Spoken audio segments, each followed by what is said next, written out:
Harihi Om. Sahana Vavatu, Sahana Bhunaktu, Sahaviryan Karavavahai, Tejasvinavadhitamastuma Vidvishavahai. Om Shanti Shanti Shanti. Om Jaya Shri Krishna Chaitanya Prabhu Nityananda Shri Advaita Gadadhara Shivasari Gaura Bhakta Vrinda. Hare Krishna Krishna Krishna Hare Hare, Hare Rama Rama Rama Hare Hare. Jai. So now we have the Trigartas had attacked on one side of the kingdom, and they've been defeated. But by the rules, then they're staying on. The victorious warriors are staying there for the night. Then at the next morning, then we're having the attack of the Kauravas. They've come and stolen the cows. So the only one in the palace then is the youngest son. The other three sons went with their father. And so he's talking about vaunting how great he is and how fabulous, and comparing himself to Arjuna and all that kind of stuff. So Arjuna hears about it, because it circulates that the ladies are there because he's trying to impress the ladies. That'll get around the ladies. That'll go into the inner court. That'll go to Brihanala. And so then he tells Draupadi, please, you tell him that Brihanala used to drive the chariot for Arjuna. And so then Draupadi went, and then she made this point. The beautiful youth resembling an elephant and known by the name Brihanala was once Arjuna's charioteer. He was the disciple of Partha and is himself a mighty bowman. I saw him when I lived with the Pandavas. It was Brihanala who drove Arjuna's chariot when he vanquished the gods at Khandava. Indeed, there is no charioteer like him. Booming Jaya looked at her in surprise. How can I ask a eunuch to govern my horses, he said. Have your sister ask him, O hero. He will certainly do her bidding. Do not hesitate to engage him. With Brihanala as your charioteer, you will undoubtedly vanquish the Kurus and rescue the cows. Right? So he says your sister because Arjuna is teaching Booming Jai's sister, right? She's the princess, and so he's there teaching her music, dance, and all these different aspects. Still doubtful, the prince turned to his sister Uttara and said, go at once and fetch Brihanala. Virat's daughter nodded and left the court. That lotus-eyed maiden was as beautiful as Lakshmi herself, with a slender waist and well-rounded breasts adorned with pearls. She ran to the dancing hall, her golden ornaments tinkling as she hurried along. Remember this what do you call it? The dancing hall. This is where Bhima then killed Kichaka, like that. So it's in the compound, but it's just a little bit away, so you don't make too much noise, right? Finding Arjuna, she bowed humbly before him. O Brihanala, our cows are being carried away by the Kurus. My brother, full of heroism, is about to confront them with bow in hand. He requires a charioteer. Shairindri told him that you formerly drove Arjuna's chariot. She said that there was none equal to you in the skills of governing horses and driving chariots. Therefore, O Brihanala, become the prince's charioteer. Go quickly, there is no time to lose. Arjuna smiled. I am going. He immediately left the palace, followed by Uttara, just as an elephant in rut is followed by a she-elephant, right? So he's going really strong, and she's going like that. As he entered the court, the prince called, Ah, Brihanala, you are here. I have heard that you are skilled in driving chariots. As you drove Arjuna's chariot into battle against his foes, so today you should drive mine against the Kurus. Arjuna approached the king and glanced downwards, playing with the long braid of hair that hung down his side. What power do I have to act as charioteer? Had you wanted song and dance, then I would have been the right choice. How can I drive horses into battle? The prince looked at Brihanala. Although a eunuch, he was huge-bodied and appeared to possess great power. His arms, covered with bangles and bracelets, seemed like decorated serpents, and his shoulders, wrapped with white silk, were as broad as a palace door. Right? Because the proportions, the shoulders. If you take the waist as, let's say, one measurement, whatever you start the waist as this way measurement, then the shoulders will be 3 times that. So it's like big shoulders coming down to the waist, and then the hips will be double. So you have 2, 1, 3. That's for the men, so they have very broad. And the women also had broad shoulders, but it'd be 2.5. So that's your natural proportion. That's how they make like the deities and things like that. So very, very broad shoulders. Having faith in Shairindri's words, Bhumijaya said, "O Brihanala, whatever you may be, drive my chariot today. We shall challenge the wicked Kurus on the battlefield." Right? Because Shairindri said, Draupadi said, then he's saying, no, I trust her words, that you've done this, because he's just being shy, right? The prince had a suit of armor brought for Arjuna. As if to make fun, Arjuna struggled to put it on in various wrong ways. He appeared bewildered and dropped the armor with a loud clatter. The palace ladies laughed, and Bhumijaya came over and helped him don the shining mail. He then led Arjuna out to his chariot, which flew a flag bearing the sign of a lion. The prince climbed aboard his chariot, his armor shining brilliantly in the morning sun. Arjuna took his place at the front of the chariot and held the reins. The palace maidens called out to him, "O Brihanala, after the prince defeats the Kurus, take from them their fine silks and clothes as a token of your victory. We desire to have those cloths for our dolls." Right? So here then the palace girls, then they're all asking, okay, so when you go out, you defeat all these great warriors, because they all wear very nice silk and everything. And so then saying, bring some of those for us, as a sign of victory, and we'll put them on our dolls like this. So also you can see that Kshatriya spirit of, the challenge and the defeat, and then that aspect of then they have to have that mood of surrender or subservience and all that. So even the Kshatriya girls and the palace girls have this kind of mood. When the prince has overpowered the Kurus, I shall certainly bring back many beautiful clothes for you, Arjuna replied, throwing back his hair, right? Because he has the hair braided and all that, but it comes down a bit beside. It seems that the servants would wear like that, while the other would wear straight down the middle. But, he's throwing it back, like the girls when they're doing something, they throw their hair, so he's having some fun. As Bhumijaya was about to set off for battle, the Brahmins blessed him. May that great victory which Arjuna achieved at Khandava be yours today when you meet the Kurus. And they walked around the chariot with their hands held, palms outwards. Right, so giving blessings. Arjuna urged on the horses, and the chariot moved off with a deep rumbling sound. Guided by Arjuna, the horses, decorated with golden necklaces and silver armor, seemed to fly through the air. Within a short time, the chariot came within sight of the Kurus, and Arjuna brought it to a halt. Right? They were not far from the cremation ground where his weapons were kept. Right? So you come there, one is he's stopping there because his weapons are there. But the other thing, he's stopping because first you want to see what you're doing. You don't want to just ride into battle and not know what you're doing. You want to see where they are, who they are. Is everybody here? Or there's different things, or what's the arrangement? What's the trick? What's going on? The prince and Arjuna gazed at the Kuru army in the distance. It seemed like a vast ocean, right? Because if they're going to go out, they're going to go out too. They're going with the idea to conquer the kingdom because Kichika was protecting, and so then that's sense. Because Drona made the point I think it was Kripa. You either give them back their kingdom or prepare for war. And since if you want to prepare for war, then the first someone brought up the point. Well, then let's conquer. The Trigartas brought up. Why don't we make this the first kingdom that bring under our control? So then they will bring their armies and everything will assist us in the battle because they have to then therefore make their sides in the war. And so this is going to be the first. So the Kurus are going to come out with a serious, army, because that will also then induce other kings that, may or may not be favorable to be supportive. It seemed like a vast ocean or a forest of high trees moving through the sky. The dust raised by the army rose up in a great cloud that screened the sun. Bhumijaya's mouth fell open.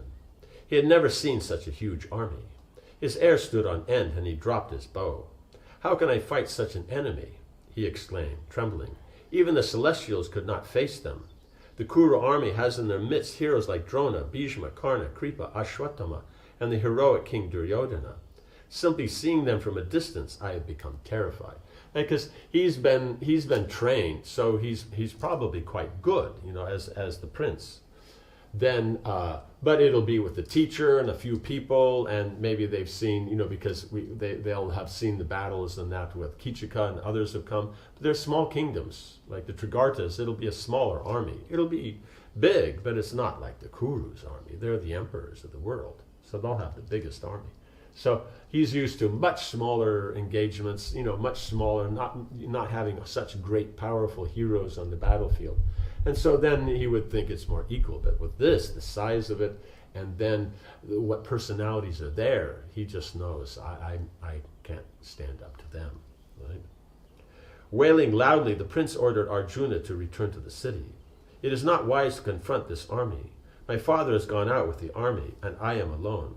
I have not practiced the skills of warfare. I am only a boy. I cannot overcome those who are expert in arms. O Brihanala, head back to the capital. Right, so slightly different mood than he had before when he was just impressing the palace girls, right? Arjuna turned to face the terrified prince. Why do you increase your enemy's delight?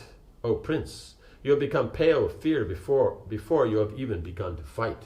Right? It's not like you're fighting and then seeing you're overpowered. He hasn't even started, he's just seen them. Before both men and women, you loudly vaunted your powers. You said, I shall defeat the Kurus and bring back the cows.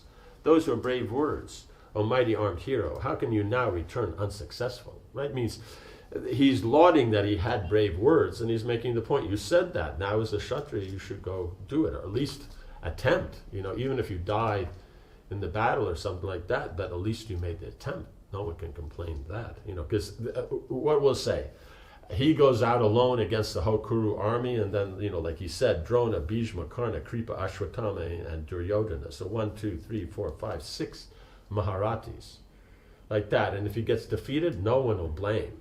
They won't say, oh, he's a wimp. They'll say, he stood up against them, even if he was defeated, Does that make sense?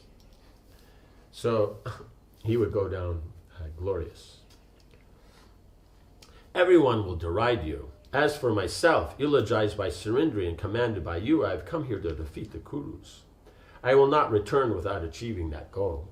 Stop wailing and let us proceed into battle. So he's saying, so as for myself, then as he eulogized himself, but he said Surindri eulogized, said how great a personality he is. No one's a greater charioteer.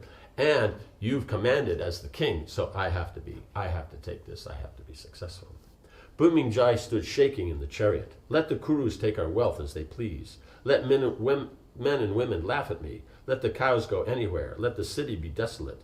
Let me fear my father. I cannot enter the battle. Right? So he sees all the options that will come up from it, not fighting.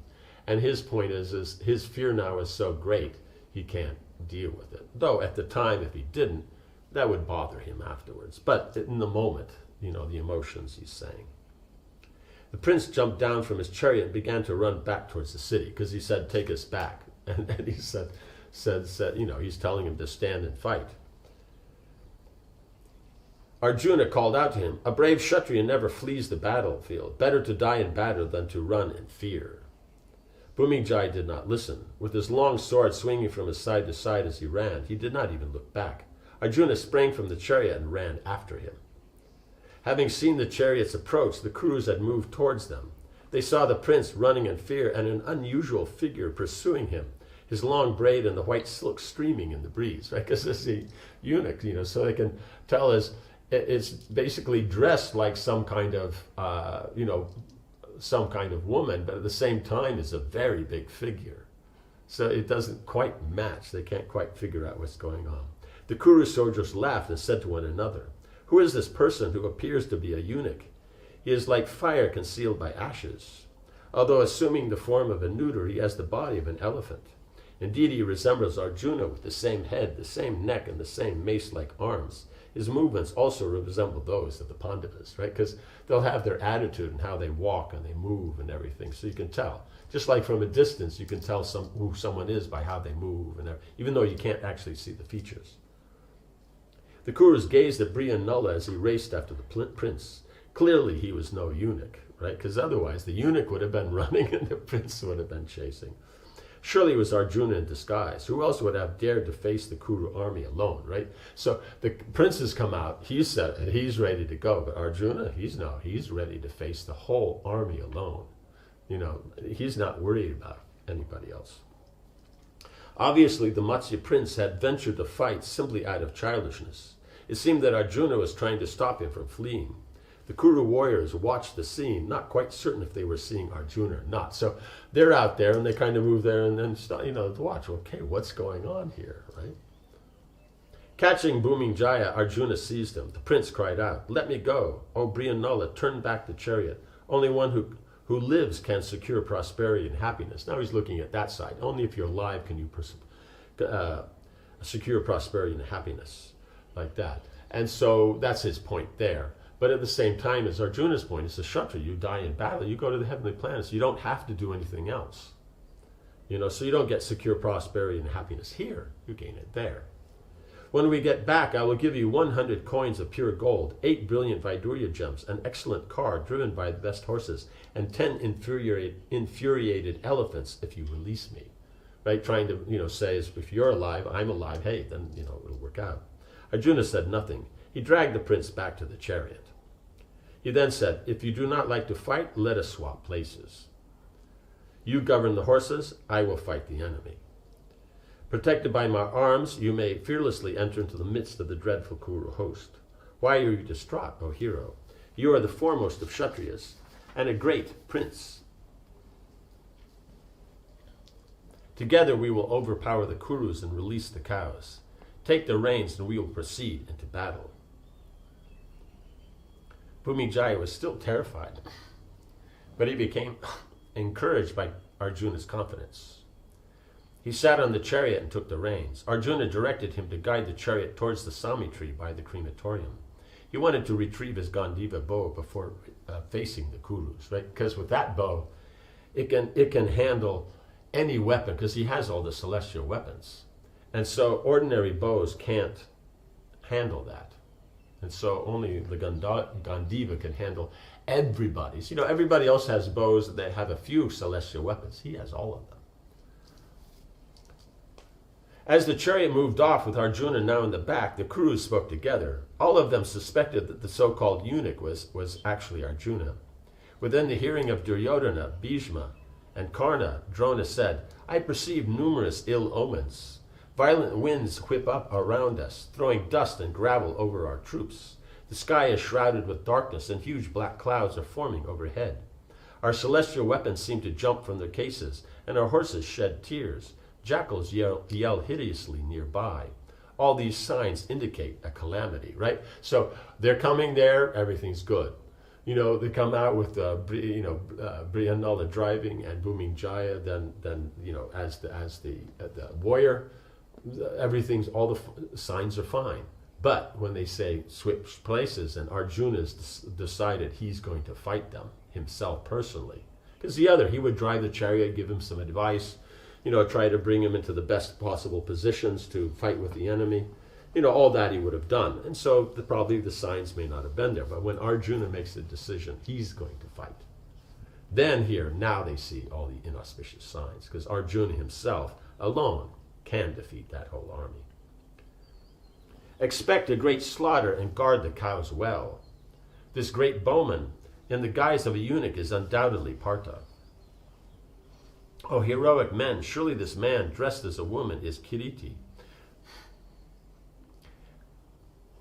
whose chariot bears the emblem of Hanuman, the destroyer of Lanka's gardens. Indignant after his long stay in the forest, he will today wreak havoc in battle. I do not see anyone here who can stop him from defeating us and taking back the cows. And this is Drona speaking. And he is the best there.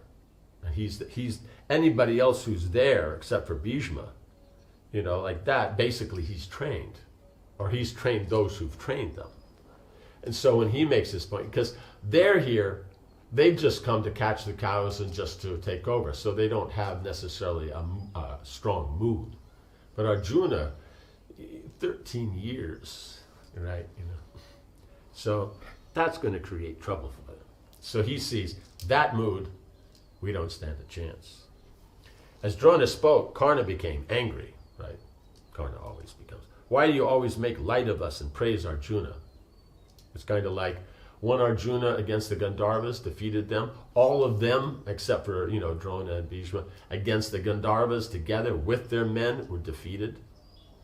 But He always forgets that. He is not even a 16th part of either myself or Duryodhana. Like that. Probably he's 108th and they're only one part of that. But whatever it is, he always speaks like this. So how they work out their discussion and all that, we'll see in the next discussion. Om Hare Krishna, Krishna Krishna, Hare Hare. Hare Rama, Rama Rama, Hare Hare. Jai Srila Prabhupada ki Jai Ho.